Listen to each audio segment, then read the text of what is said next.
it's getting darker and darker, and there's just no way right now for these drivers to know exactly what's going to happen. These guys are going to have to be really, really careful and tiptoe around the track until it's either and not even 10 minutes into this race, and I feel like we've got enough strategy going on for a whole event, but still a long, long way to go. There's Yellowstone, there's Yosemite, but for racing fans and for Grid Life's Elkhart Classic, the destination is Road America, the National Park of Speed. Three wide in the front of the field here. Look at Emil Tab up the inside for the race lead. We head down to the first corner. And these guys have no idea what they're coming into. Look at this field. They're 2 wide, 3 wide, a couple places slipping. Side by side for the race lead, 54, 48 through 3 and 4, working lap number 60, 110 laps to go.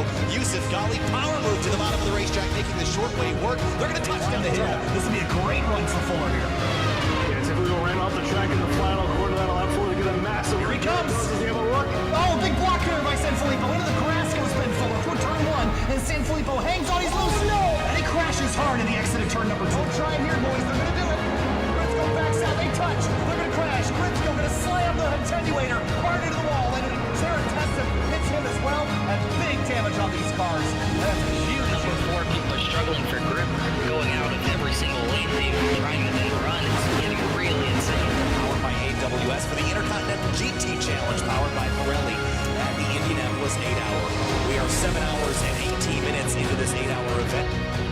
John Miller way deep on the brakes to the inside of turn number 1 and 2. The spin, the 3 car gets turned around in front of the car. James Howden looking for a place to go, but he's got Austin Cobb to the inside. A bit of a gap behind. I think that's about 15th or 16th spot as they come out of turn 3. Big slide for this. Getting a run. He's got it. Going to be a drag race line. Final corner. Checkered flag waving. Here they come. At Virginia National Raceway. To the line. Thompson, Darling, door to door. Banging doors. Fender to fender. I can't believe what we just saw.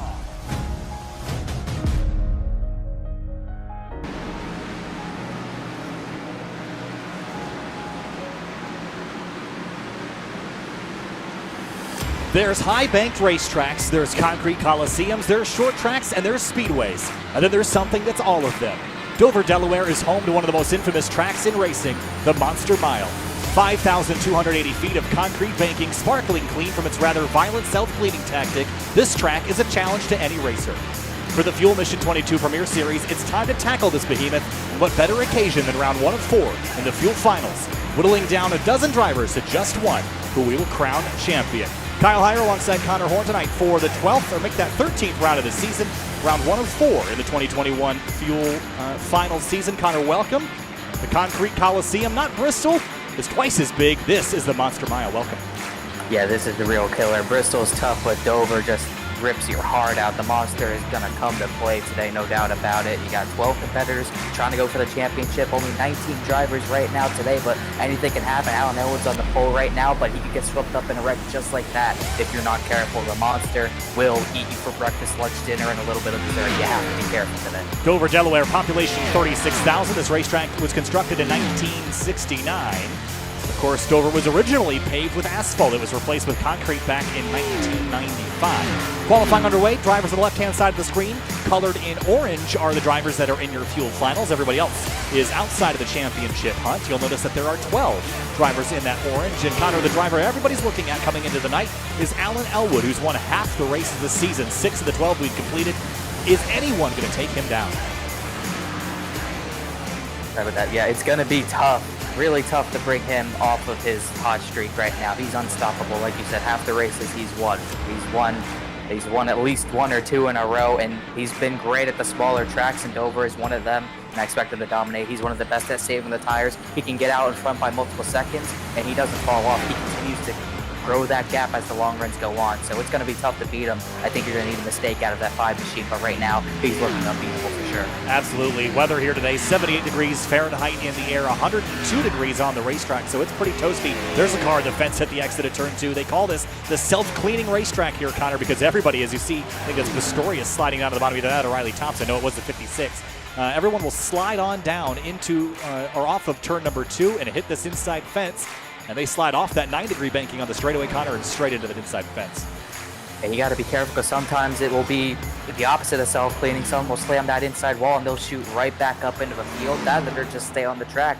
not trying to hold the brakes. You got to be careful. The track can get blocked quickly. Saw the big one in 2008 in the Cup Series, a similar accident in 2012. There's been a flip here, Donnie Neuenberger in I think 2005, and obviously that Jimmy Johnson stack up on the front stretch on a restart. You can find trouble at any point. Every single turn is a hazard. Even the front stretch and back stretch are hazard. You got to be careful coming in and out of pit road. That entrance will kill you. And then not to forget also about Joey Logano's crash here in 2009, in which he flipped barrel rolled multiple times in turns 3 and 4. That was a pretty violent one. Qualifying is almost complete. Look at Brad Slaughter. He qualified well last week. He is second in qualifying this week. A 22.962 this race tonight, 141 laps, 141 miles. It's going to go by pretty quickly here, Connor. So how much is qualifying going to help you, or does it matter if you start out back and have to claw your way forward? I think it really matters because it's hard to make passes here. No grip strips here this week. I don't think Dover really needs it. It kind of works sort of single groove. It's really hard to get the track rubbered up even in real life, and it shows in the sim as well. Hard to get anything other than that bottom line getting going. So it's not really a track you want to use to bumper either, so it makes it especially tough because you need all the air you can get, but it's so hard to pass. You kind of want to feel like you use the bumper, but it's not really a viable option. So if you don't qualify well, you're going to have a tough time getting to the front in only 141 laps. Checkered flag out, Fane DeCuna across the line. We'll see if he improves. That time through is a 23.303, so he will stay down at 17th. We've got 19 drivers here tonight. A reasonably small field, and that means, Connor, that the chance for chaos is reduced a little bit. We went flag to flag, green to checkered last week, which was really phenomenal, but are we going to be able to do the same thing again here tonight? I'd be very surprised. These drivers are on a hot streak of, some decently clean races, and at the same time, Dover can go green. We've seen it happen before, but at any point, if we get some sort of big wreck, that's when the cautions breed cautions. We saw in the Outsiders Racing League last season with the championship kind of getting thrown away for Bailey Turner and a little bit for AJ Stravado. Anything can happen. Elwood's not out of the woods at all. Only a 5-point lead thanks to the reset, so he's got to be on his game. Got to avoid getting into it with lap traffic as well. Just got to be on his marks again today. Heading down to the racetrack now, gridding process is underway. Let's have a roll through our starting lineup here, Connor. On row number 1, it's going to be Alan Elwood, last week's winner 6 times this season. He is crushing it. Brad Slaughter will line up on the outside of that first row, Connor. And you got the second row there, Michael STROHL and Thomas Bresci, 2 drivers who I believe finished top 4 in the points last season. Obviously the series champion, trying to go back-to-back. Shane Terry and alongside Riley Thompson, they're on row 3. Then Will Roberts, AJ Roderick on that 4th row, and then 5th row rounding out the top 10, another competitor, BRAXTON DEWEESE and Tom Bourne in 84. Tyler Hensley in the 44 will line up alongside Chad Simpson in 12th. Then it's Danny Ware and Casey Lakatis, Danny Ware and Casey Shue in the 7th row. 15th will be Boomer Logan in the 85. Hayden Pistorius, the number 9. He just made it into the championship fuel finals. He'll start 16th. Finian DeCuna, Casey Lakatis, and David Mott Jr. will round out the rest of the field.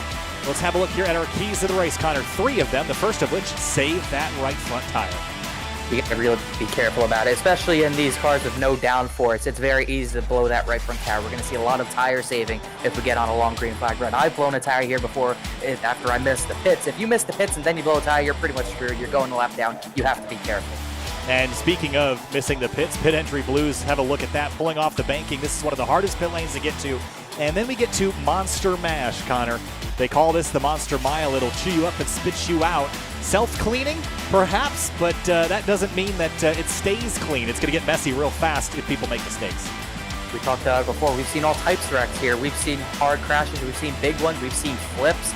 We've seen crashes in the pits even. It's just complete insanity. The monster will bite you at any second. You have to be careful. You have to be on your toes, and you have to be on your game. You can't make mistakes on a track like this.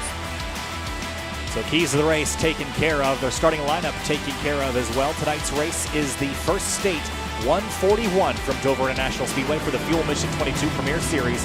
Fuel Finals, round 1 of 4. Lots coming up on the schedule this season. We've got 4 races remaining. This is the 4th to last. It'll be Las Vegas next week, then Martinsville and Chicagoland to round out the rest of the 2021A Fuel Mission 22 Premier Series season. And SimTV, of course, will be stepping away and stepping down from streaming duties at the tail end of the season. It'll be with a new broadcaster for next season as I try to open up my life just a little bit. So excited for the last couple races on the channel here for the Fuel Mission 22 Premier Series. 141 laps from Dover, Delaware at the Monster Mile. Out front, Alan Elwood, 6 wins on the season, going for a 7th. Green flag in the air.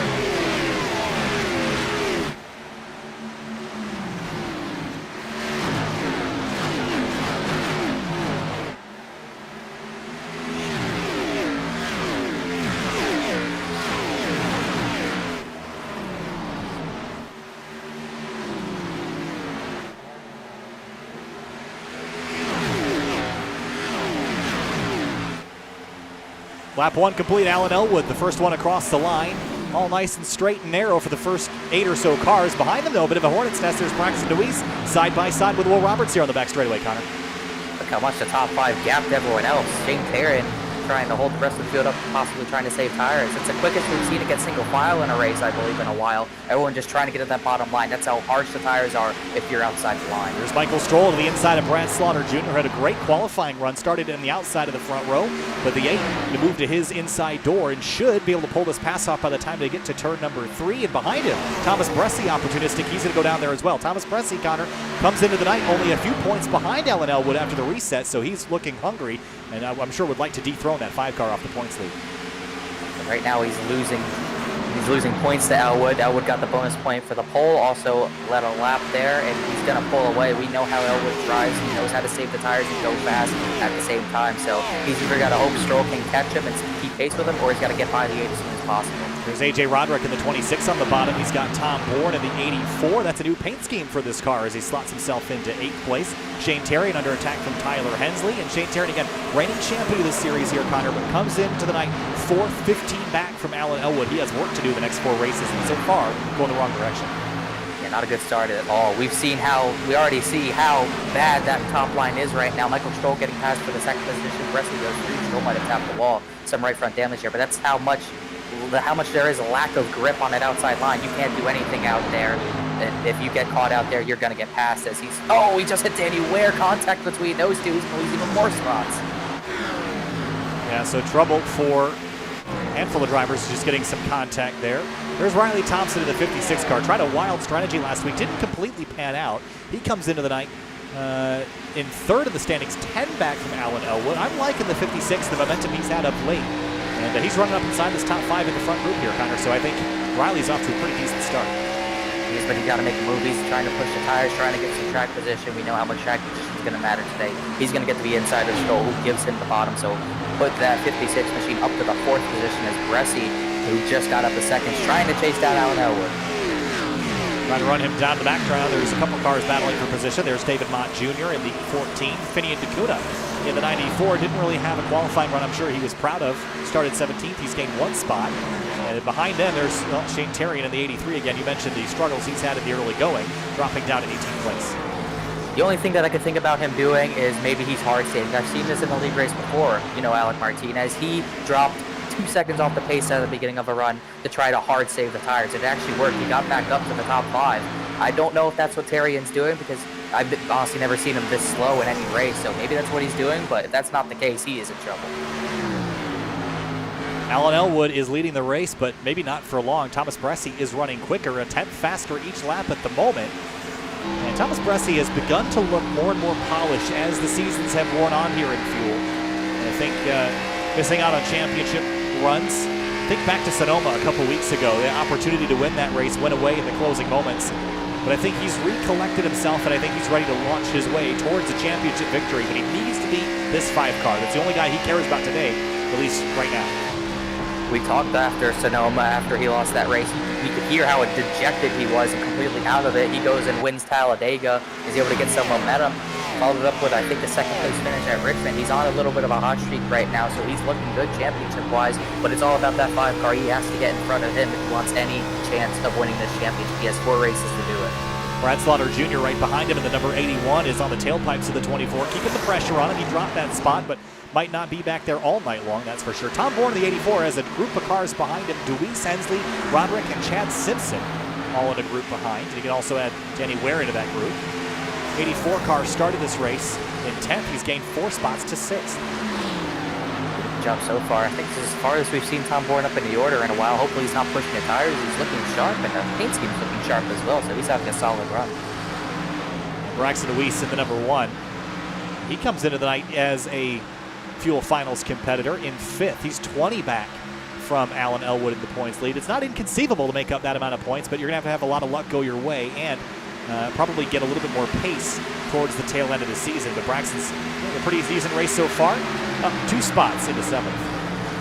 He's a guy that's been consistent all season as well. He just hasn't been as consistent up at the very front compared to guys like Elwood, like Thomas Bressie. He's had solid runs, top 5s, top 10s here and there, just not a guy we see compete for wins. But anything could happen. 20 points isn't completely undoable. Tyler Hensley in the 44. See him lifting mid-corner. This is one of those racetracks, Connor, that it feels like the corners go on forever, and you have to sort of do a lift mid-lane in the corner sequence to make sure that you're not going to pack the fence on corner exit. This is a difficult racetrack to drive, and a lot of drive. Oh, Riley Thompson smashes the inside fence right back into traffic and gets clobbered. Braxton DeWeese hit him. AJ Roderick killed him as well. That's 2 championship competitors just like that. You just took themselves out. What a mistake, my goodness. Wow, Riley Thompson is destroyed on the back straightaway. That car is absolutely demolished. And the self-cleaning racetrack didn't clean itself fast enough, and Riley Thompson's hopes for a victory or even a good run tonight at Dover are over. That is huge. DeWeese as well. We were just talking about lifting the not hit the wall, and he was not able to do that. He didn't lift. He tried to stay in the gas, and he killed the wall, then spun it down to the inside wall. You see, he should have lifted way earlier. He was pushing way too hard. Slams the inside wall, and that just shoots him right back into the pack. I don't know how Tom Bourne missed him. Yeah. Braxton DeWeese not as lucky. Same for AJ Roderick. Wow, that was a big impact there for Braxton DeWeese. Let's ride on board with the driver of the number 1 and see what he saw out the, I guess, off the nose camera here. In the 84, Tom Bourne just squeezed through. And not a lot you can do if you're DeWeese. No, you have no time to turn down. If you turn down, you hit him even more square. Just nothing you can do at that point. The 44 of Hensley also just missed this.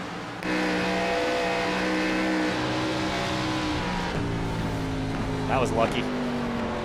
Yeah, I don't know how guys like Tom Bourne, Chad Simpson, Hensley, I don't know how they got through that. They did great jobs reacting. That is, that's pretty huge. If we could hear Riley Thompson's throttle, I don't even know if he even tried lifting. He just got completely caught by surprise. Yeah, just comes up off corner exit and just, it wasn't really even that close.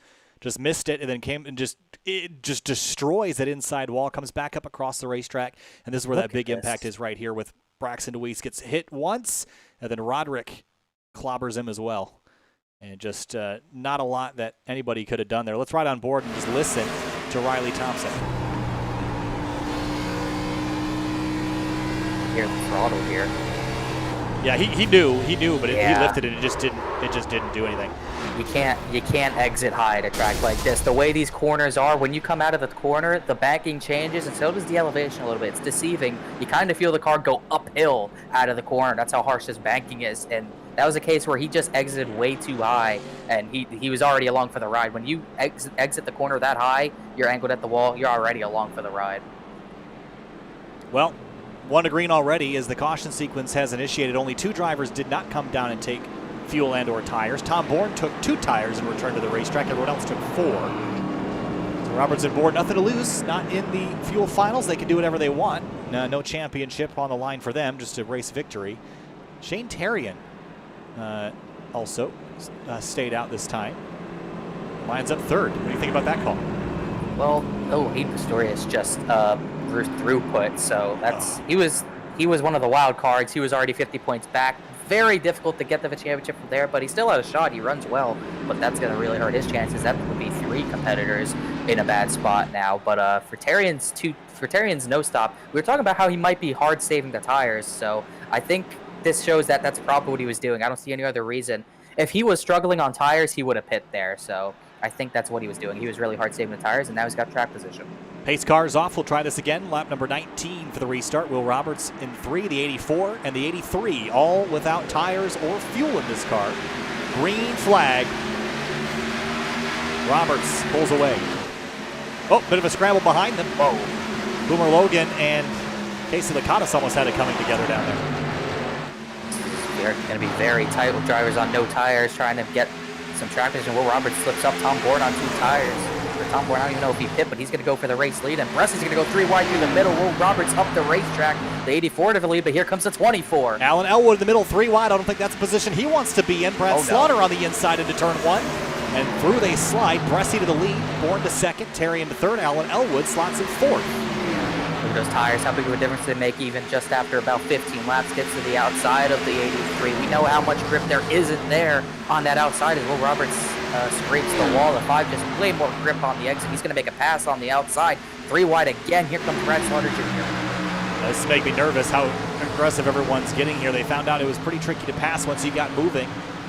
Bourne sliding backwards. I think we know, Connor, that if the caution comes out, you got to come and take tires. There's no ifs, ands, or buts about that. Terrian just going back to the rear. The only good thing about this is Terrian saves a set for the end of a race because we do only have 4 tire sets. Only 3 tire sets, 3 extra sets for the entire race, so everyone else is down to 2. So maybe that will come into play. Better hope it'll come into play because right now he's hopefully back to hard save because he just does not have speed right now. Dropping very quickly right back into the clutches of Will Robertson, the number 3. Out front, though, Thomas Bressie has prevailed Elwood in second. We'll see if he can run the 24 back down, but Bressie already leading laps and trying to drive away from the chaos ensuing behind him. He needs to lead all the laps he can get because it's probably going to be Bressie v. Elwood for the most laps led and obviously for the win. And that just shows how much track position matters. Thomas Bressie got the perfect pole at the right time. He was able to get to the lead, and they were already scrambling for second. He was able to pull away by a second as the leaders left. DEWEESE was the first one to get back on track. So this is going to be a big run for Bressie. He's got to lead. Can he manage the tires enough to keep that lead? Vinny DeCuna to the inside of the 84 of Tom Moore. That would put him in 11th. Good climb for the 94. He's come down pit lane twice already.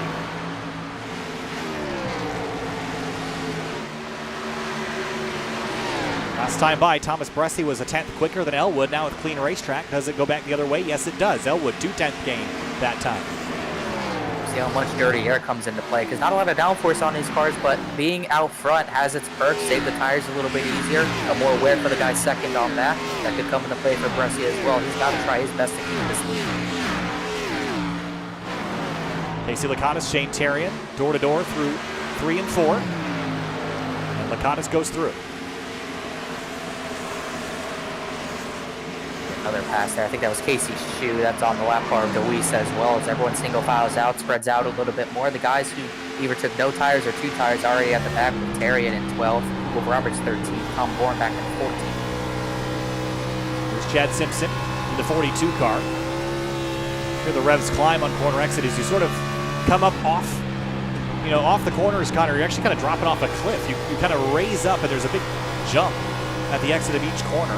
So the revs climb and then you settle back down. I think that's what makes this exit so difficult to master is because you're basically getting air every time you leave the corner. That's what bit Riley Thompson, we were talking about that as well. It can bite you if you exit the wrong way. It's a certain bit of finesse you have to master to win at a track like this. It's sort of like Martinsville. You have to run it 50-something times, maybe more, to master it and have a shot at winning any race, let alone a league race. So it's definitely a track. It takes you time to get settled in here. You will suck here the first few times you run it, no matter who you are. But once you master it, you are at the top of the world.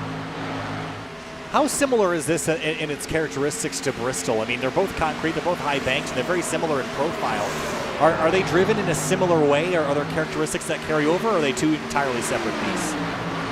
They're similar but different. Obviously, the track shape kind of looks similar. It's got the concrete sort of look to it, but in Bristol you can run the wall and you can run the very bottom and sort of make both lanes work. Plus, they put dirt on Bristol, so I don't think you can put dirt on Dover, but you drive the tracks in completely different ways. You kind of do a diamond, you enter low, go high in the middle, and then exit low as you can. You don't drive Bristol like that. They're similar for sure, but they're also different in many ways.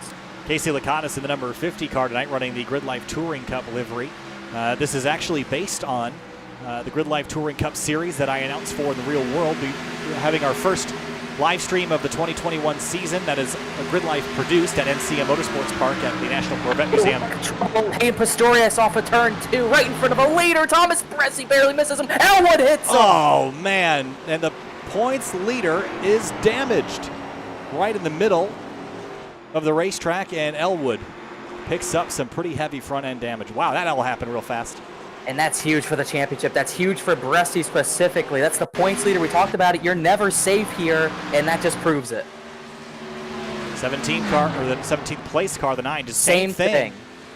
Back into the racetrack, and Thomas Bressie, whoa, man, that was close. Elwood couldn't miss it.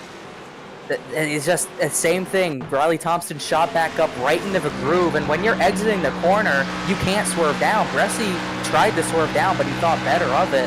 He had no time to do it, and you're already loose coming off the corner. You just couldn't miss him. On board with Thomas Bressie, what this looked like out the cockpit of the 24.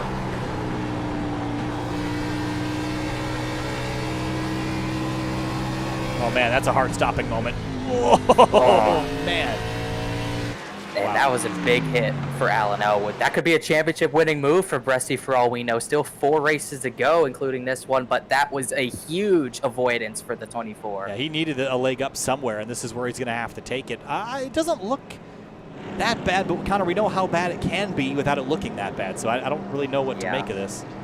I can't imagine he doesn't have engine damage. You know, you lose RPMs. And aero, this is not a short track, really. I mean, in my opinion, it drives like a short track, but you need aero here. You need to have speed down the straights, and I can't imagine he didn't lose any RPMs there. Well, while all that's going on, I'll finish my monologue about Casey Lakatos and the livery he's running. Again, I announced for a real-world road racing series called Grid Life Touring Cup that has 8 rounds across the country this season, and the second of which will be happening at the National Corvette Museum in Bowling Green, Kentucky this weekend. Saturday and Sunday, be live on air announcing GLTC, which is a time attack style rule set series where anything from a Corvette to a Mustang to a Miata can all race together with pretty heavy modification. It is very similar to the NASA ST4 and SCCA's STL categories, if you're familiar with road racing from those 2 organizations. Lakatos is running a livery based off of the Scion FRS and Honda S2000 liveries driven by the husband and wife combination, Tiffany and Justin Kelly, out of Nebraska, who will not be attending the race this weekend, but they will be at all the other rounds this year.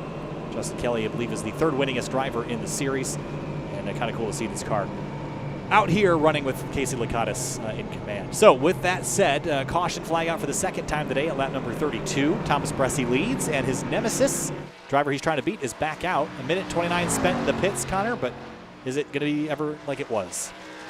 No chance at all. I don't think it's going to be a miracle if he can win this race. I think it's a miracle even if he finishes top 5. There's going to be a lot of damage to that car. The only thing he can hope for is more drivers get damaged. We said the monster could bite at any moment, and it's already taken a few bites out of a few, almost half of the chase competitors. I think we're up to 4 with issues now, so it's definitely not wasting any time getting to trying to eliminate people.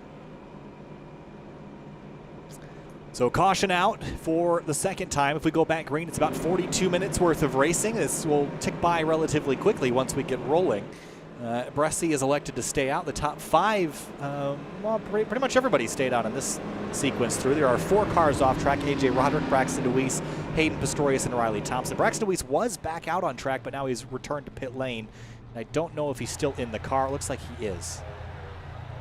The one thing that's going to come into play here, those guys who pit, the guys who pit there, most of them only have 1 set of tires, 1 fresh set left. That's why you saw a lot of drivers stay out there.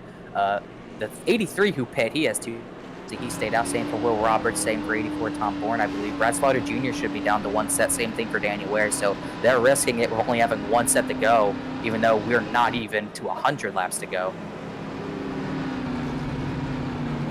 Thomas Bressi is going to elect the inside lane for the restart. Michael STROHL on the outside. Chad Simpson, Tyler Hensley, and Finian DeCuna will actually make that Casey Shue will line up in 5th on the inside. DeCuna will line up in 6th on the outside row. A couple cars rejoining the racetrack. Braxton DeWeese. I think the other car is AJ Roderick. Yes, at the tail of the grid.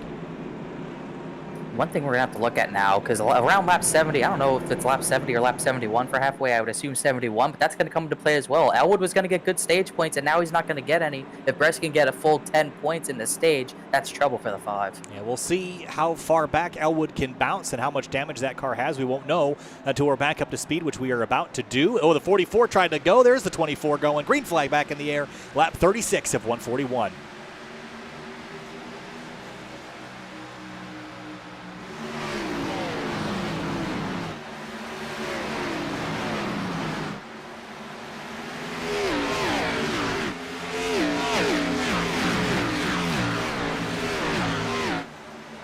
Whoa, 1 car way high in 3 and 4. DeCuna way up the racetrack.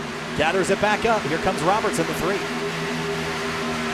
I'm immediately trying to look at Elwood, and he has really nothing down the straightaways. He's very, very slow, so it is going to be a rough race from here on out. He's going to need some sort of stroke of luck here. Will Roberts is on fresher tires, and he looks and feels probably like Superman out there right now. How long is that going to last? It's a 15-lap difference. That was almost the same difference we had at the start of the race when we had our first caution. So this 3 car should move forward pretty quick. We'll have to wait and see how long it takes. I don't know how long it will take to even out, but 15 lap pressure tires, it almost feels like 80 lap pressure tires at times, especially when they're completely new. So we'll see how far Will Roberts can get to the order, see if he can get to the lead. I'm interested to see how Shane Terrian can do. He needs all the help he can get to chase down that 24. There's Brad Slaughter Jr. and the 42 of Chad Simpson. This is a battle for fourth. And the 3 car is going to take him 3 wide. That's awful gutsy into turn 1. Oh, we hit the apron, so he's going to back out. Here comes Terrian trying to look under the 3. That's going to stack all of them up. Very risky move, especially when you got 2 finals competitors in there. Terrian's going to the bottom. Roberts tries to block. Yeah, he wants to pin him in behind the 42 and kind of use him as a pick, and he's going to do it perfectly. That was absolutely textbook by Terrian. He moves 5th, and the 42 is holding up the 3 car now, holding up the train. That puts Will Roberts from the best car to the farthest up car on fresh tires to I think the last car on fresh tires because Tom Bourne got by him as well. Quickly things change here. 6/10 of a lead is what Thomas Bresci has built. There's Casey Lakatos on the inside of Casey Shue down into turn 3. Trying to get that position. Might have hit as well, I'm not completely sure, but he's going to hit the apron. He's going to make it work. Maybe a crossover from Shue, can't do it. Danny Ware also on fresh tires with only 1 set left. Whoa. Almost gets into a 4. Shue really forced the issue, chopping him there. Yeah, that was a gutsy call there to try to jam it down the inside. Couldn't make it stick. Here's the 83 for 4th on Brad Slaughter, and he's going to bring Bourne with him. Well, Roberts trying the high side. He's not able to make it work as the fresh tires are coming to the front. They still have about a second, maybe even 2 seconds to go to get the Bresci as he's building a gap over the 8 of Michael STROHL. With Tyler Hensley in 3rd, having a good run so far. Trying to work over the 8. He hit the apron attitude though. 100 laps to go here at lap 42. You mentioned the halfway point. Yeah, it'll be lap 71. So that will be a little bit later in the race. About 30 laps from now. Hensley almost packed the fence at the exit of turn 4. That was awful tight. Yeah, you got to be close. Everyone's trying to push as hard as you can. I just don't see the point in doing that. Like, man, it's kind of infuriating because you know how valuable that right front is to save, and everyone's pushing it hard, way too hard at times. I already saw 2 people smack the wall and wreck hard out of turn 2. I wouldn't be surprised if we see it again at this rate, but he's got the 83 Terrian all over him, going for the 3rd position. Yeah, the 5 car of Alan Elwood is only hitting 157 on the straightaways here. If we ride on board with Tom Bourne, we'll get a pretty decent idea of what the straightaway speed should look like. He's at 157 on corner exit, hitting 170 on the straightaway, so that's almost a 20-mile-an-hour difference that the drivers without damage are seeing. So that's Elwood's going to be going laps down if we stay green to the end. And already those new tires are up to the front, going to challenge for the lead. Terrian's going to go to 2nd, and he's bringing Tom Bourne with him. Bourne's doing a great job following him. Will Roberts a little farther back and to go back to Elwood. He's going to need yellows on yellows. He needs a completely dirty race. He needs whatever happened at Nashville to happen for him because he's going to go multiple laps down if this goes green. Right. For Tom Bourne, he's letting Shane Terrian do all the dirty work for him. I don't think he's passed a single car himself. He's let the 83 get him up out of line and then just drives on through. And that's awful convenient while that situation exists, but it might not be like that for the rest of the race. So take a snipe at him here, but nope. Going to go by the 24. Thomas Bresci out front on a different strategy. Will lose the lead and 2nd place. This is a big lead to keep for Terrian. He needs all the bonus points he can get. Obviously, the 5 is out of the running pretty much right now, but he's still points behind Thomas Bresci as well. I think he's 10 points behind Bresci coming in tonight, so he needs all the bonus points he can get. He needs to finish in front of the 24 to make sure he can get good points on everyone today, so this is a good start. Now, the danger of Thomas Bresci or anybody following a driver on new tires is that you might be following in their footsteps, Connor, and they've got more corner exit grip, and you're going to try to follow them, you're going to end up in the fence. So you just saw the 24 lift big time out of turn 2, trying to follow the pace that the front guys were running, and he almost ran himself into the wall. So one of those situations where don't jump off the bridge if your friends tell you to. You should definitely make your own decisions on where you're throttling up. It's going to be tough for the guys who didn't pit. Those 3 who pit, if it somehow went green to the end, they're in the catbird seat. The top 3 would be pretty much set in stone because it's going to be tough to catch them if this does go green to the end. Terrian and Tom Bourne getting away from everyone. Will Roberts still kind of trying to keep up with them, but can't really. The guys on the old tires, Bresci still leads them, but if this goes green to the end, those other 3 are getting away. 2 Toyota Supras leading the way right now. It's 4 Chevrolets, then 4 more Toyotas wrapping out the rest of the top 10 here at Dover. Tom Bourne keeping Terrian honest right now, kind of eating up the rear wing. Looking out the mirror at the very least. I'm not sure that Tom Bourne is really any faster than Terrian, but he's certainly matching his pace. He could have saved his tires when he was following Carrion through, but that high entry, it used to work, but it really doesn't work anymore. If you enter high like that, all you're doing is hurting the tires, and you exit high like that, you risk hitting the wall. He's got to be careful to not do that. Casey Shue, David Mott Jr., this is for 12th.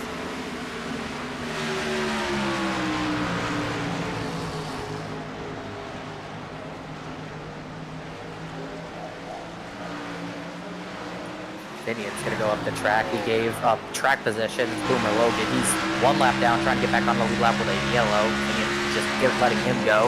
He falls back into the clutches of Shue and Mott Jr. AJ Roderick hits pit lane. Again, he's 6 laps down to make that 7. And still dealing with issues. Yeah, Roberts is not closing in, but he's not falling away either from those front 2. Lost some time than the last time, but I think he must have gained a lot because he was farther back last time I checked. And yeah, we'll have to wait and see what happens to him. The 26 got caught up in that Riley Thompson deal, and he's not able to recover. That's how much damage happens when you hit someone at full force, which is exactly what Elwood did, basically. So I can't imagine the race is going to go too much better for Elwood. He's 16, probably about 17 seconds back of leader Shane Terry and getting ready to go a lap down soon. Braxton DeWeese in the number 1. He's just limping around in the number 1 car. Now the question comes, is that motor going to hang on for the entire race? With that much damage, I could see it expiring pretty early. He's only hitting 152 on the straights. Yeah, it'll be tough. Anyone who has front end damage, they could blow up at any time. DeWeese could blow up. Elwood could even blow up. Same goes for Roderick. Anyone else who comes out with damage like that, you got to be careful. If you see any temps going high, you might as well just pit and repair what you can, or else you're going to be done for the day. So you got to be careful of that. I don't think they really have anything they can do, though. Yeah, just got to stay out there and get as many points as you can. Try to salvage what you can out of the day. Here's Casey Laconis and Danny Ware. This is trading spots for 9th. Ooh, that was tight. Yeah, very close indeed. Ware, I think, he is on the fresh tires. Laconis is going to have to let him go here. Ware hasn't made up the ground he probably would have liked to, but he will still get up to 9th place regardless, as Boomer Logan, I think, also on fresher tires. Like I said, a lap down, trying to get by these 2. Shane Terrian working his way up the racetrack. That upper groove you mentioned in the pre-race, is that possible to start using at some point, or is it a fairly single-file racetrack here in Dover? If it rubbers in, that's great, but I still think it's too harsh on tires. It doesn't look like it's hurting him just yet. He's still able to stay in front of the 84, but I don't think it's great for the tires. We'll have to wait and see. We'll see if Terrian falls off if he continues to run that line. Tom Bourne was running it, now the 83 is running it. I just don't know how viable that is, but he's making it work so far. Getting decent runs off the corners as they come up the lap, the 1 car for the 9th time, and also the 5 car not too far up the road. Chad Simpson just got passed, I believe, by Brad Slaughter Jr. or vice versa. Slaughter is on 20-lap fresher tires. I think he's driving away from the 42. Bit slower last time by, I don't know, I think Slaughter did stay out. Not completely sure on that, but we'll see if he can do anything. Again, a decent run. He qualified well again. Not able to keep the top 3 pace that we saw him qualifying, but he's still able to get a solid top 10 run and have a shot at the top 5. I think he might have come to pit lane. He's showing 26 laps on the stint, but I don't think he took tires.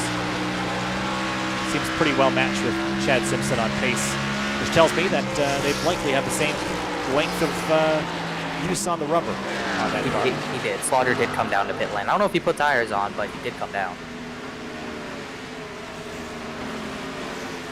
I just looked. He did only take fuel only, actually, for Slaughter. Unless I saw something different. I think you're right. About 10 laps to halfway next time by. Good battle here for P7. There's another one forming up behind for P11. David Mott Jr. Finian DeCuna for 11th.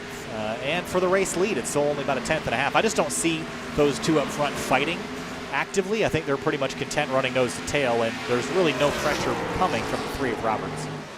Yeah, there's really nothing to do. They're so faster than the guys on old tires. If only Bresci pit, he'd only have 1 set, but he'd definitely be in the lead. He's only 2/10 slower than those guys in the top 3, mainly Terrian, and he is pulled away by about a 1.5 to 2 seconds from the second guy on the older tires, Michael Strohl. So if a yellow comes out, he's back on strategy and he's looking all right, but he'd still have to get by Terrian. He still has 2 sets left, so needs some help here for those guys. And another guy that needs help is Alan Elwood, who's about to go a lap down. Yeah, Elwood is struggling, but if he can, persist and maybe finish 12th or 13th, that would not be that terrible of a day. He can probably salvage. Remember, he's won half the races this season, so if we're going by those stats, he's owed at least 2 or 3 more wins by the end of the season. And so as long as he continues to win at the rate he has been, he'll be fine. But you can't have a race like this and then run mediocre for the next 3 rounds. You're going to have to be on top of your game. Yeah, you're going to need to. You can't have any mistakes at this point. He's already going to be likely at least 5 or so down. If one of the guys like Terrian or Bresci pass him, he's going to be points down, and he knows how to get out of holes. He knows how to get good finishes, but if he gets caught up in something unfortunate again, it's likely championship run over. You can't have that happen now. You just got to focus on the next race and make sure you have no mistakes whatsoever. Oh, man, I think DEWEESE might have gotten a piece of the fence there at the exit of turn 2. Have another look at this full speed. Oh, just the slightest scrape. Just barely. If he tapped it, it didn't do much damage. It still looks good right now. He's trying to get back to Brad Slaughter Jr. He's still looking mighty fast. Michael STROHL, Tyler Hensley is for 5th.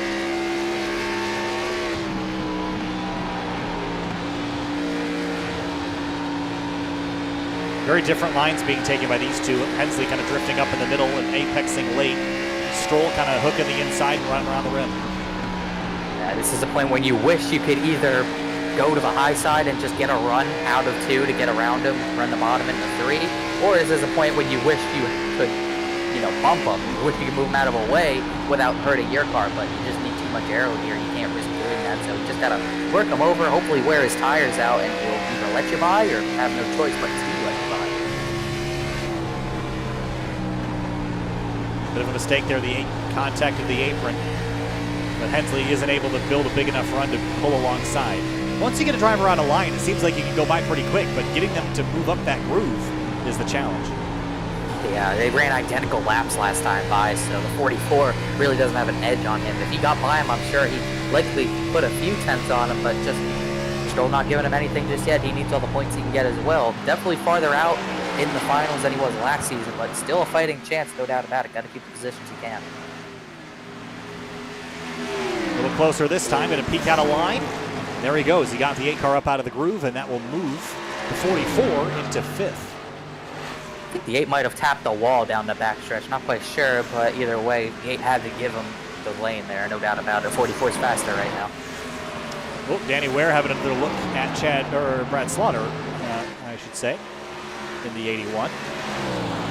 Wasn't able to quite get there. Chad Simpson's driven away from these guys. He's actually setting his sights on Michael STROHL. He might have taken new tires. I think we kind of got a final answer. I think Simpson did take tires 4 tenths faster than STROHL last time by. Probably a similar pace this time by as he tries to chase down those 2. Danny Ware to the inside of Slaughter. Gets him out of the groove, and just like that, almost cleared him. That was a bit of a touch there on corner exit. And he will muscle his way on by A.J. Roderick. 14 laps down, not really directly involved in this battle.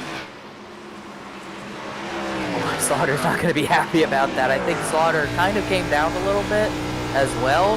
The 19 also missed the bottom a little bit. I don't know how Slaughter didn't hit the wall. When you get hit up into a gray like that, where there's no marbles, you usually slam the wall, so I don't know how he saved that. Vinny Nakuna lifting big time out of the throttle in turn 2 and behind the aero wash of teammate Casey Ligatis in the 50. Past halfway, Shane Terrian, Bourne, Roberts, Bresci, Hensley, the top 5. Points paying out in the order they're on the left-hand side of the screen. The 83 is in a pretty good position here, Connor. But what's the strat to the end of the race? Is it one more stop from here, do you think? It's got to be one more stop. I think 2 stops is too much. As long as the tires can get there, it's 1 stop. But I'm not sure when they're going to pit. We went green around lap 40. So you'd think around lap 90 is halfway in the run if it goes to the end. So you'd probably want somewhere around there.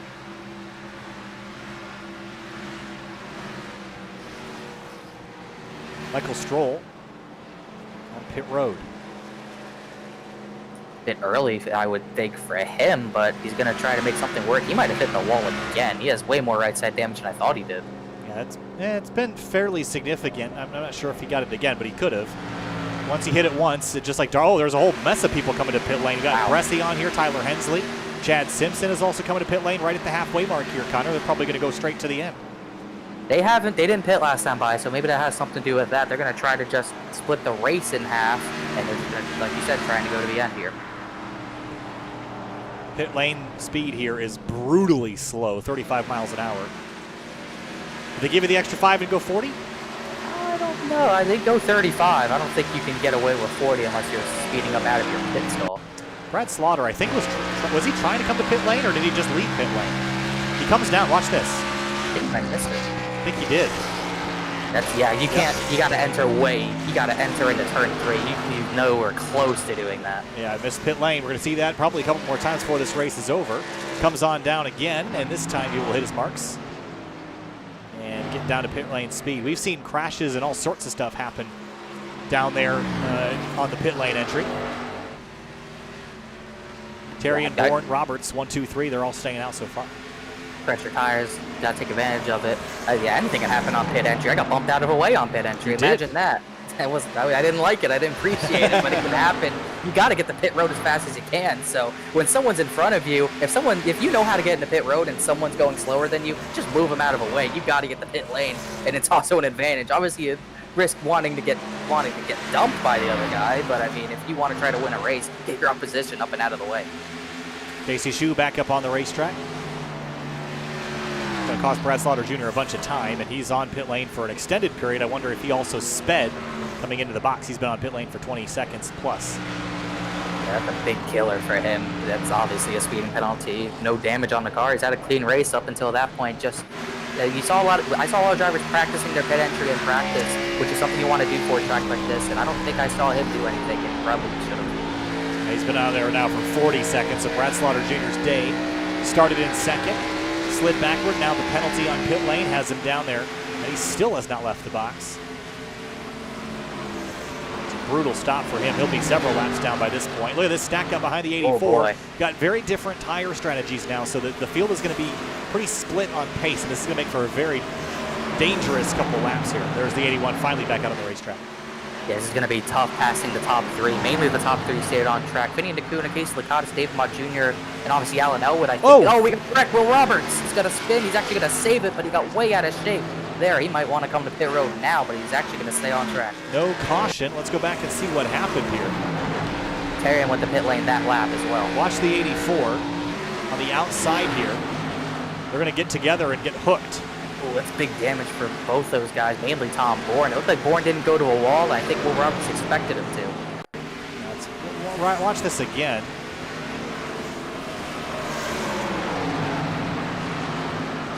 Almost looked like the 84 had a tire going down with how slow he got. Yeah, the 3 car comes up. He might have used them up a little bit, but either way, they had to coming together, and both of them damaged. Robert's still out on the racetrack, though, which is surprising. I would have thought he'd come on right down there, but choosing to remain on the track. Not the worst damage, actually. I thought it would have gotten more damage, but the car actually looks clean. But definitely got away with one there. The 84 was not so lucky as he comes down the pit lane with a bunch of damage on both front quarter panels. Will Roberts might have missed pit lane. I'm not quite sure if he made the box, but he had a stunning entry in the pit lane. Shane Terrian blending back up on the racetrack right in front of Chad Simpson. STROHL, Bresci, and Hensley have all driven by already. As well as the 84 of Tom Bourne. Well, he just hit pit lane. So the 24, I think, should cycle to be near the front of this field. And he is also down to one set. Most everyone should be on one set. Will Roberts actually, I think, did make it down into pit lane. I think he actually might have gotten a penalty. He's still going there. So he did get penalized, I believe. As the 83, he's going to have a bigger... No, Will Roberts didn't get penalized. Oh, wow. 15-second stop. Let's see if he had issues coming on down. It definitely wasn't smooth. That is late commitment. Oh, that was tight. Whoa, a little bit of a slide into the box there, but yes, he did get down. And it was a 14.4 second stop. It was actually a pretty efficient pit in and pit out, 46.9. Compare that to Thomas Bresci, a 46.8. That was pretty much right on the money. Yeah, that was as good as you can do right there. Now we got most of the drivers who have pit. Finney DeCuna, Case Lakatos, David Mott Jr. still staying out. Also Alan Elwood trying to cycle, trying to catch a caution to stay on the lead lap here. Bresci's right behind him, so that would pretty much end his race as Terrian's trying to find way to the front, almost gave the bumper to Michael Strohl as here comes Brad Slaughter Jr. going to go 3 wide on him. Terrian's got to get back in line. This is not what he needs. Really thick traffic right now through turns 1 and 2. Terrian trying to get through. There's the 81 of Brad Slaughter and the 8 of Michael Strohl. Strohl is for position. Slaughter is not. Slaughter's 3 down now, so he's trying to make up any time he can, and it's going to be tough. Does DeCuna have a tire down? He's real slow out of turn 4. Oh, I don't hear it. I don't think I hear it, but if we don't hear it and he's that tight, it's got to be going down soon. Oh, it might be down anyways, but I don't hear it. I don't hear it either. It's going, though. You can tell. If it gets that tight, you know it's going down. He's going to hit pit lane immediately. He's going to try to get it down to pit lane. Oh, watch it, David Mott Jr. Look out. He will come on down. That was probably a lap too long. So they are about 70 laps into their stints. That just goes to show you how beat up the tires are 70 laps into the stint. Lakatos is on lap 71. Yeah, that's going to be, a lot of those guys pit at halfway when there's 70 more laps to go. So you better make sure you know how to save the tires, or else you're going to be in that same situation that Finian was, as Lakatos is going to come down this time.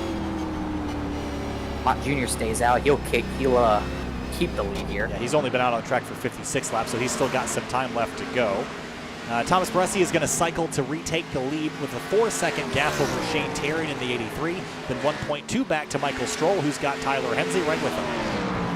We'll see if Terrian can get by. Brad Slaughter Jr. let the 83 by, and now the 83 has some clean track to work with. He's got to, we're likely going to the end. Everyone's going to try to go to the end here, so you got to make sure that you have enough tire to battle the 24. When I say when, but it's realistically if you get there with how far back he is. Bressi got a big undercut on him. Terrian only chopped a tenth and a half out of that about 4-second lead, so Terrian's going to have to hustle it.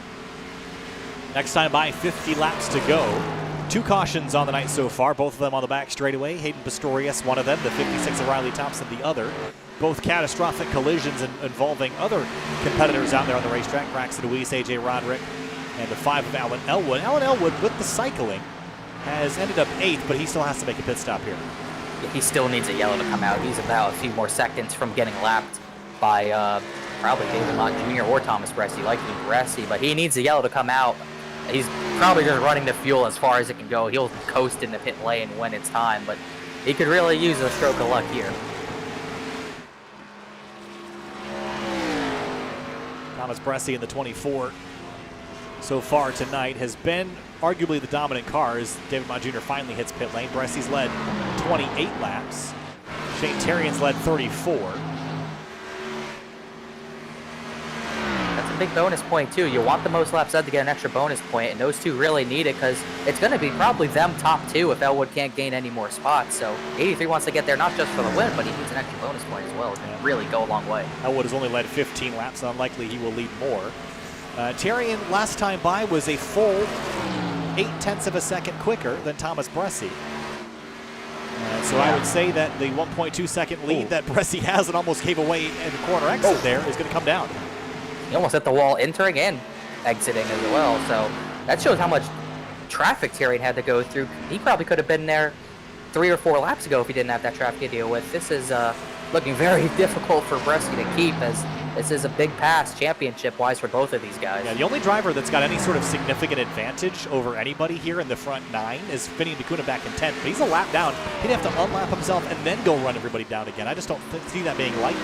Terrian's got the fewest laps on the tires of anyone in the top 10 except for Will Roberts, and he's only got a 2-tire advantage over Terrian. So I like where this 83 car is. He's going to get by Thomas Bressi, and if we go to the end, this 83 car is going to win this race.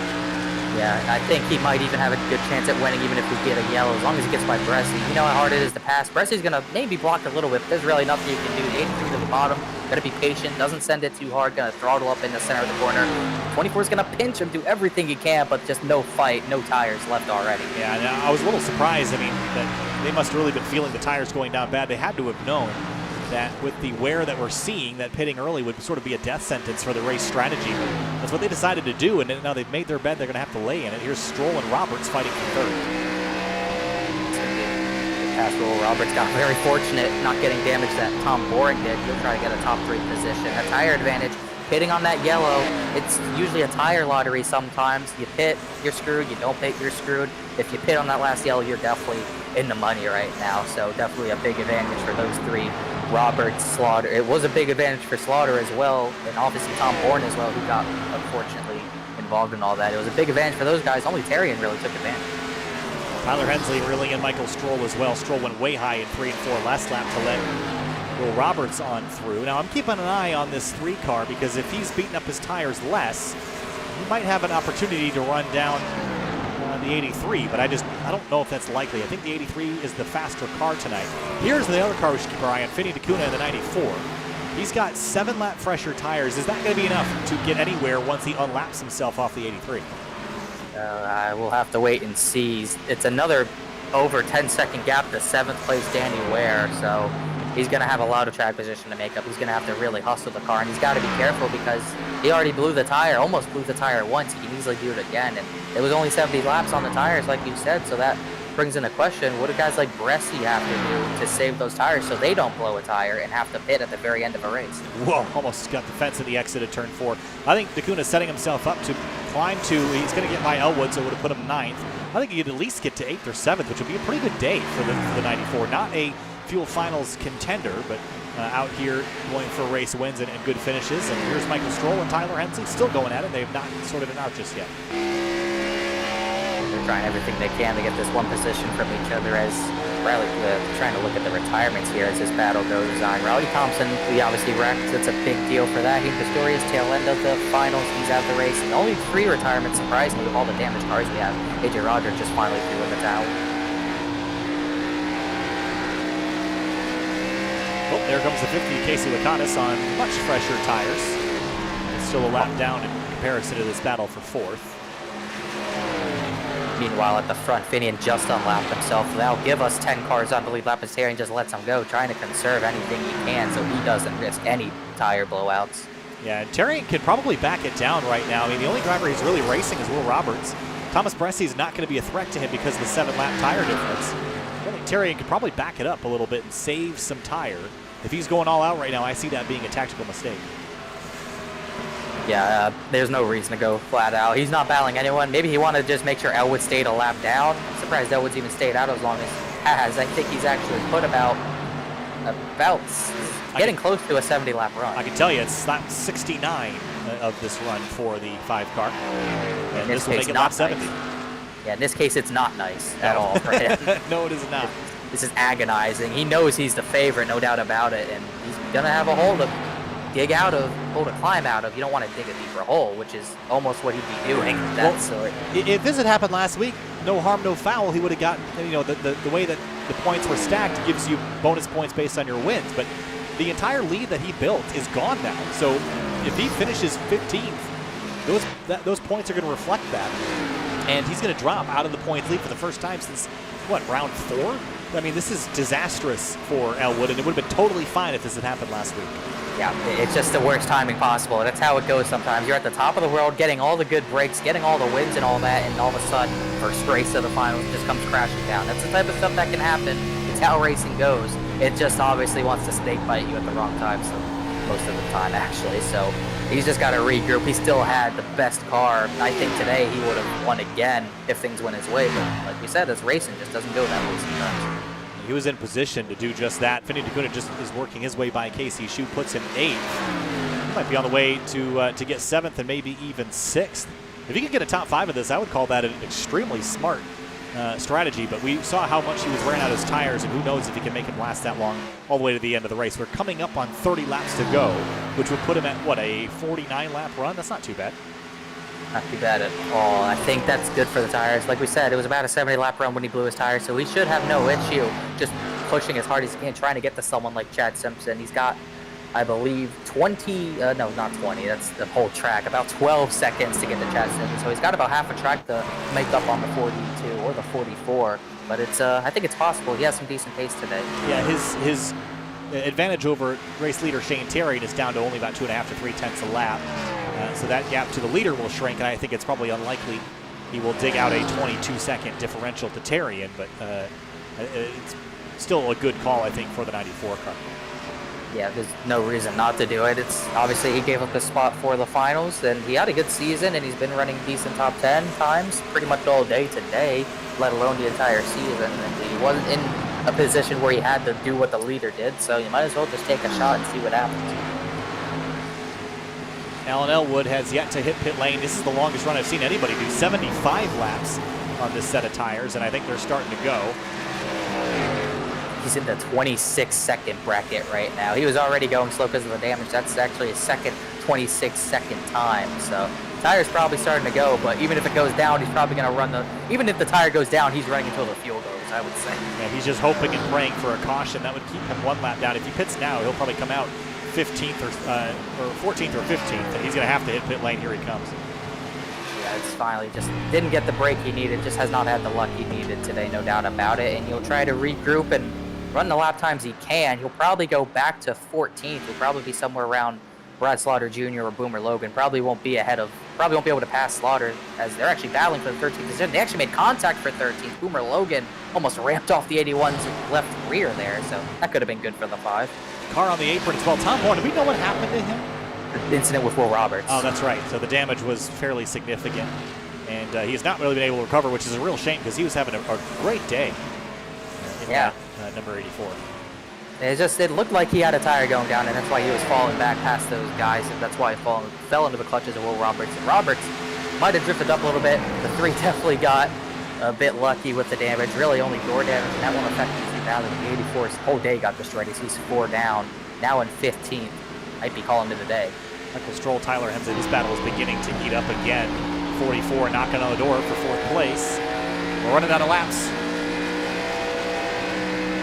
Definitely running out of laps. Running out of time for a lot of these guys. Dave Martin Jr. is going to go inside. Elwood was just going to let them by. Martin Jr. is looking way low, trying to get track position on the 81. Not for position, no. As battle for the top 5 still going on. 4th and 5th, Strohl and Hensley can't separate each other. Finney and Dacuna's lap times have stabilized right around that of Danny Ware, and Danny Ware's got 12 more laps on his tires. That just goes to show you that Dacuna's beating him up just a little bit. He's definitely driving him as hard as he can right now. Case Licata is also in the same situation as Finney. He actually went a little longer than Finney, and so he's trying to do the same thing, but I think he just didn't have as good of a pit stop or something. He's actually trying to work over Thomas Bresci. Can't imagine Bresci's too happy about it. Obviously, Bresci can't let him by, but the 50's not even that much faster. Only a 10th last time. Bresci's actually holding on pretty well, though. He hasn't lost 2nd place yet. I'd say this is working out pretty well. It's not going to be a race win at this state, but I would say a 2nd place is going to put him in probably in the points lead, depending on how many bonus points Shane Terrian gets. They were awful close. They came into the night within 10 points of each other, so we'll have to see how it all shakes out. My calculations has Terrian on 11 points and Bresci on 8. So if Bresci finished 2nd, Terrian 1st, that would make it 4. So if I was correct, because sometimes I'm incorrect, that would give Bresci a 1-point lead over Terrian. So either way, a big night for those guys. Got the break they needed for sure. Alan Elwood back on the racetrack after his pit stop. Got engine damage to this car. He's running 14th and a long ways back from Brad Slaughter Jr. Next car for position. He is 3 laps down, and again, he's probably going to get stuck here, and unfortunately, this is going to be a pretty massive points loss that if Bresci and Terrian finish top 3 for the next couple weeks, it's going to be pretty hard for Elwood to bounce back from this. Yeah, it's going to be insanely tough. He has to, but he's been able to dominate races before. There's no reason he can't do it again. He's been the best at so many of these small tracks. So he actually hit the wall. He's pushing. He's trying to get everything he can. He knows he can maybe get a shot at Slaughter Jr. or Logan, but he's going to keep slapping the wall like that. That car is going to be totaled. So my fear for Elwood is there's not really any wild card races left. We've got Las Vegas next week and then Chicagoland around out. The only one that's even remotely a wild card is Martinsville on April 27th. And that's not, issues at Martinsville don't usually wreck your day. So unless something incredibly crazy happens at Las Vegas or Chicago, there's not really an opportunity where I could see Bresci getting caught up in a big one, for example. It's not likely. If we had Talladega or something or a road course left, I'd say that there's a chance. But Connor, it's not looking good for the 5 to dig himself out of this hole.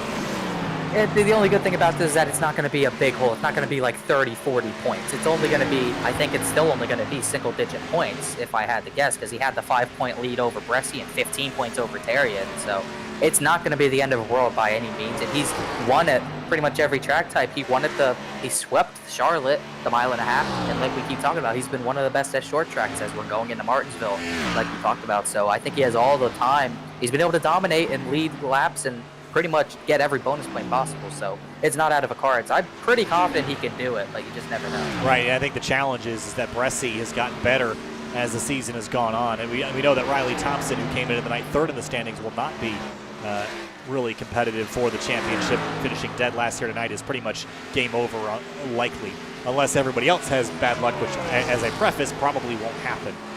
But I think Bresci's in the best position. Terrian's going to be in a great position. So, yes, the 5 car can do it, and he probably will, but the 83 and 24 are going to use this as ammunition to position themselves to win the championship, and they're not going to let this opportunity slip away.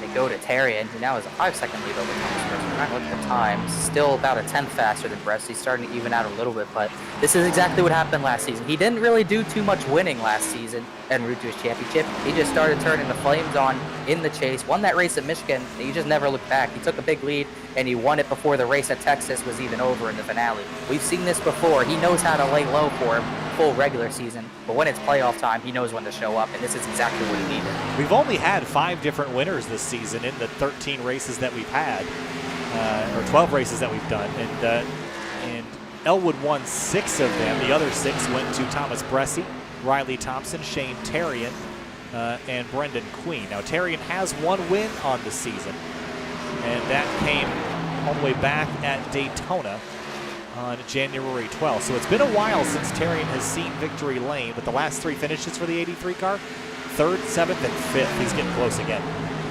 Yeah, there's no doubt about it. This is when he needs to turn it on. He's, like we keep saying, done it before. He'll do it again. He'll catch you by surprise, and I wouldn't be surprised if this is the start of another championship run, or at least a chance at a championship. This is arguably a better season in a way. He didn't even have a win in the regular season last time. I believe he won one of the finals openers. He won, trying to look back, he won Lucas Oil. He won Michigan, which started the last 4 races, and he just got consistent finishes.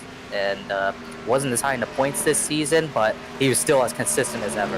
I think looking at Thomas Bresci's stats, that's the one that would scare me if I was the 5 of Elwood. Having a look at Bresci's stats, other than Nashville, where he finished 15th, his last couple finishes have been 3rd, 4th, 2nd, the 15th in Nashville I mentioned, then 1st and 2nd. So 1, 2, 3, 4, 5 finishes inside the top 5 in the last 6 races.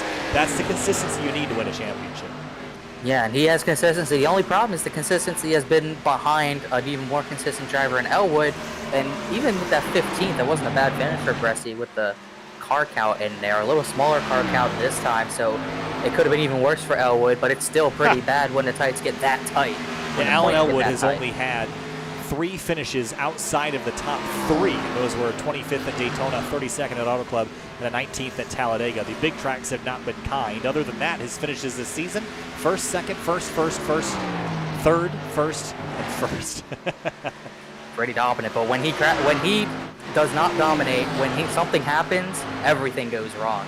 It just shows if any sort of incident happens. Behind him. Oh, wow. Casey Shoe. He's going to spin it. Save it. He's going to be able to. That was the break a lot of these drivers needed. No yellow's going to come out. He's just going to hit pit lane. That was awful close. Here's a look at it again. The 50 and the 4. The 4 kind of swerves off the fence. They collect each other. Casey does a slide and a slip, but gets it back going straight. We stay green with 12 to go. That's just Casey brutality right there. You don't like to see that. That was an odd one going into the corner there. No, that was, I think again, on the straightaways here, when you start losing rear tire grip, Connor, it's easy to sort of oversteer right into the fence, and then once you hit the fence, you bounce off right back into traffic. So it's easy to let that get away. Might be good for Alan Elwood, as weird as it sounds. He might get that position to get the 13th. That would be big. I'm not sure. Casey might have gotten a penalty because he's going to stay in pit lane, but that could be a little bit of luck for Elwood. It would be 1 extra point to pick up. 10 laps to go here at Dover. 10 miles left in the first state 141. Shane Terrian, Thomas Bresci, Will Roberts, the top 3. Michael STROHL and Tyler Hensley. These guys have been laying dormant too long. Is this going to swap, or you think Hensley's stuck? I really don't think Hensley can do anything unless he wants to move the 8 out of the way. He's had a chance a bunch of times already. I just don't think he's willing to do that. I think he's content with 5th, but you just never know. got the grip to do it. He's just stranded right there right now. About 3 minutes until we crown a victor, and this will be one of the only other multi-time winners this season would be Shane Terrian. Alan Elwood actually did get that position, so put him to 13th. 1 extra point will help him. 1 point goes a long way when you have a problem like this, so unless Casey Shue can catch up a lap to him, it's definitely going to be at least a little bit of luck going the 5's way today. Hensley, this is going to be frustrating for him, and I'm sure he'll be happy with the top 5, but to sit behind a driver this long and not get by him is going to be annoying. Yeah, I've been there before. It's the worst feeling when you can't work around him because there's not a groove out there. When you try everything you can, you send it into the corner, it doesn't work. When you try getting out of the corner better, it doesn't work. When you try rushing the center, it doesn't work. It's just, you try everything you can, it just doesn't work. It gets insanely frustrating. Back on throttle down the front straightaway here, Tyler Hensley trying to get by Michael STROHL up front, no challenges. Thomas Bressi, though, feeling pressure perhaps from the 3 of Will Roberts. The 50 of Casey Lakatos is back there as well. And this might close up here at the closing moments. Gotta watch that right front tire. Bressi's been on one of the longer runs of the night, so he's dropped off. I think he just dropped off the 25-second laps just in the last about 10 laps, so gotta be careful. Make sure that tire doesn't go down. Can't lose track position. You have to keep pace with that 83. 62 laps on the tires for Thomas Bressi. It's been a while. The longest driver that's been on the racetrack, the 63-lapper of Michael STROHL down in 4th. Shane Terrian's only been out for 56 laps and only has to go 5 more. Yeah, Terrian's in a good spot. Everyone else, that's he still only got 5 laps to go, but still a bit close. You don't really, if you feel something happening, you're probably going to freak out. You got to make sure you can just lift that car home to the finish of reserve. 1 car, Braxton DEWEESE out on the racetrack, 12 laps down high.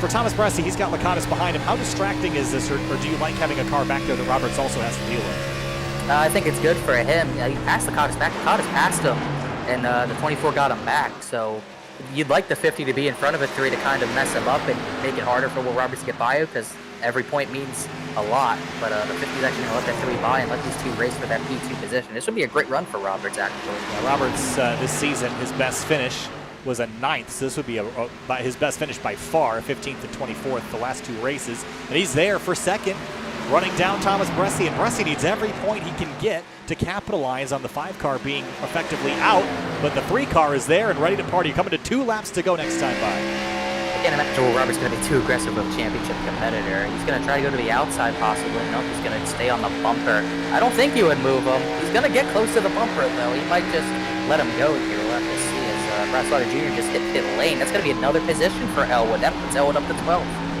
That's a pretty decent finish, all things considered. Here comes the 3 to the outside, trying to get by the 24 of Thomas Bressi. Terrian out front. He's going to pick up the white flag next time by. He'll have 1 mile left. For a 2nd place, though, it's a dogfight. He's going to try the high side. He's going to get a run. 24 trying to... Oh, he's going to get him! In the wall just about. This is going to be a big battle for 2nd. They're going to door slam. The 3 kind of came down on him. He's way up the track into the wall. Shane Terrian out up front is going to come out of turn number 4. He's going to pick up the checkered flag here at Dover. It'll be his 2nd win on the season. For 2nd place, though, Roberts and Bressi coming to the checkers. Roberts to the outside. He's almost there. Bressi fighting for a championship. Needs to finish P2. He will not. The 3 slams into the fence at the exit of turn 4 and slides across the line in 3rd. Crashed. Yeah, the 3 kind of pinched him too hard. 24 couldn't give up that position. Either way, the position finish is still the same. Roberts 3rd, STROHL 4th, Hensley 5th, Chad Simpson 6th, Danny Ware 7th, and Fiddy and Acuna, the final car in the lead lap in 8th. Well, Shane Terrian is victorious here tonight, and it's his 2nd win of the season, and he's getting hot at the right time. Well, his first win was way back at the beginning, and now at the beginning of the Fuel Finals, he'll find himself in victory lane again. He's going to get to celebrate. He has conquered the Monster Mile. No monsters under the bed for Terry, and he's not afraid of anything. Checkered flag and a win for the 83. That is the win of this. That's the race of the season for Terry, and he needed every bit of that to happen for him, and that changes everything, really. Different outlook. We thought the 5 was the car to beat. He still might be, but he's got work to do, and we definitely have a new points leader, I would think. Well, that was a heck of a win for the 83. I would like to go back and have a look at the carnage we saw at the exit of the final corner. Let's go back, get it a little farther back than that to find it. Here's the white flag between these two. They get together down here in turn 1. The 3-car runs way wide, but then it builds this run. Lakatos cuts him the brake, lets him slide down in. And then here they come up off the corner, the 3 with this huge run. And this is such an interesting move here to go to the outside and try to pin the 24 down. It almost worked. I don't think he wanted to hit the 24 just because of a championship battle. Tried to pass him clean. I don't even think the 24 meant to hit him. You saw a little contact happen. The 3 tried pinching him really hard, and he kind of hit him right there. The 24, he got hit there, and he couldn't control it. What a hard hit in that outside wall, and nowhere for poor David Amott Jr. to go. Yeah, again, the 3-car pinches him down, and I think was there a little bit of contact? Yeah, there was a little bit of a touch that moved the 24 up, and that's what caused the collision there. But what a hellacious impact for the 3-car. Let's ride on board through 3 and 4 and see what the Roberts machine had. Had the big run. He actually hit the wall in the 3, which really hurt him. He could have gotten him, but he tapped it there. Still going to go to the outside, not willing to move him. We'll see a little contact right there. Yeah, and that's what just shoots the 24. Oh. And he still finished 3rd. We're going to talk to him here. We're watching him spin across the line. Will Roberts finishes in 3rd in a spectacular fashion, sideways across the line. Maybe not how you wanted to do it, Will, but certainly not a bad result by any stretch. I will take a 3rd on merit any day of the week and twice on Sunday. I don't care. I can feel my heart in my face right now. Well, it was a really entertaining result at the very least. I mean, the race for you went really, really well. You started this race, having a look here, back in 7th, which is a pretty good starting result, but this is your best finish. Your other best finish was a 9th, so this is 6 better than your best. This has got to be a fantastic day for you. I mean, I've had it's been terrible from the get-go this season. I've had one other top 3, and it was a plate track Michigan 2nd place. I don't know what to say. I feel like Ricky Bobby. I don't know what to do with my hands. Well, that move going down into turn 3, you went to the outside rather than try to move the 24. Take us through your thought process there, and how careful were you being around the 24, knowing that he's in a championship battle, or did that not cross your mind? I mean, there's a lot of guys out here with the championship battle. I mean, it's like don't drive them like a horse's rear, but at the same time, I'm out here racing too. I'm trying to do all I can. That's all they're doing. I'm not going to run them too. I'm not going to be stupid with them, but I'm going to run them hard still. But I figured he was doing a little bit of gaming stuff, just trying to hold me up on exits so I couldn't get the run.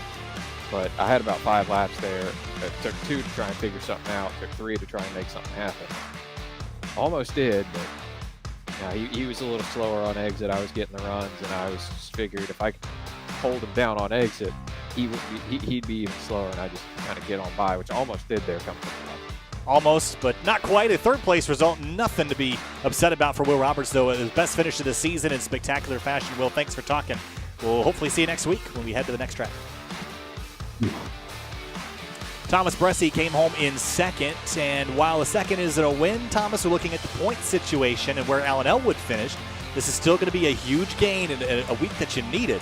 Disappointed about not winning, or happy about how things panned out between you and the 5? A bit of both. I mean, I also would have liked to have, gotten that points advantage on the 5 without him having that issue. I feel bad for him. That's just, how racing is, though, sometimes. I was almost a part of it, too, so it was pretty close. But, yeah, it was really, man, I thought maybe I was playing the right strategy. Of course, I just found out that Shane had another set of tires. I thought he was out, so I was like, oh, this will be great if we get a yellow. We didn't get a yellow, so it didn't work out, so that kind of sucks. But I was hoping maybe for a little bit more of an advantage leaving this week, because I felt like this was probably my best of the 4 tracks. But I still think we'll do all right, the next couple weeks. But yeah, it's been an interesting, kind of difficult week off the sim, anyways. So can't be too disappointed with a 2nd place finish again. But and it was fun racing Will there. I know we talked and we didn't really mean to get together there. It was just hard racing. He was trying to get what he could, and I was trying to salvage what I had left, because the traffic for the 2nd week in a row was not overly kind to me. So kind of was in a spot I didn't really plan on being in. But it was fun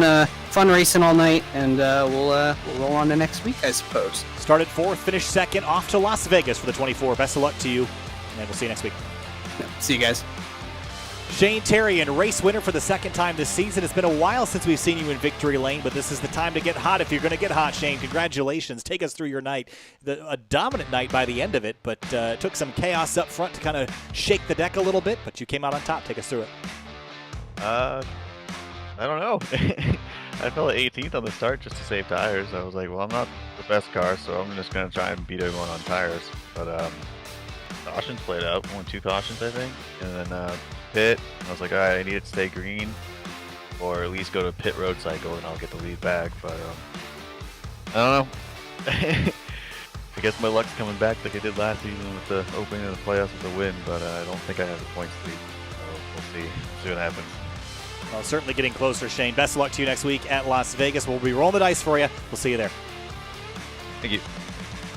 All right, kind of wrapping up things here from Dover. Your final thoughts on the Monster Mile before we head to next week at Las Vegas Motor Speedway. That's a wild one as well. Still lots to cover this season. We've got 3 races left. Yeah, it's going to be a wild finish for sure. 3 races to go, and we have a completely new situation, which pretty much changes everything. My calculations have Bresci with a 4-point lead over Shane Terrian, and Alan Elwood is 11 points behind Bresci, I believe. I could be wrong, but that's what I have calculated. So that's a bigger gap than I thought. I thought it'd be single digits for Elwood, but he's got 11 points to make up in 3 races. Definitely doable, but it's going to be a lot of work and a lot of dominating he's going to have to do again. Got some racing coming up next week on Tuesday night that will take you straight to Las Vegas, Nevada for our 14th round of the season. Then it'll be Martinsville on April 27th before we head to Chicagoland on May 4th. That'll wrap up the rest of the season. Tomorrow night, it's the DC Region Virtual Racing League from Summit Point, Virginia. The April 14th, tomorrow night at 7 p.m. Central, 8 p.m. Eastern for that. Thursday we'll be off except for the Porsche Esports Sprint Challenge Canada. We'll be joining you from the Twitch channel of Porsche on Thursday night at 8 o'clock Eastern. And then on Tuesday again, there'll be our next race with you back here at Las Vegas. Thanks so much for watching. Kyle Heyer with Connor Horn. We'll see you next week.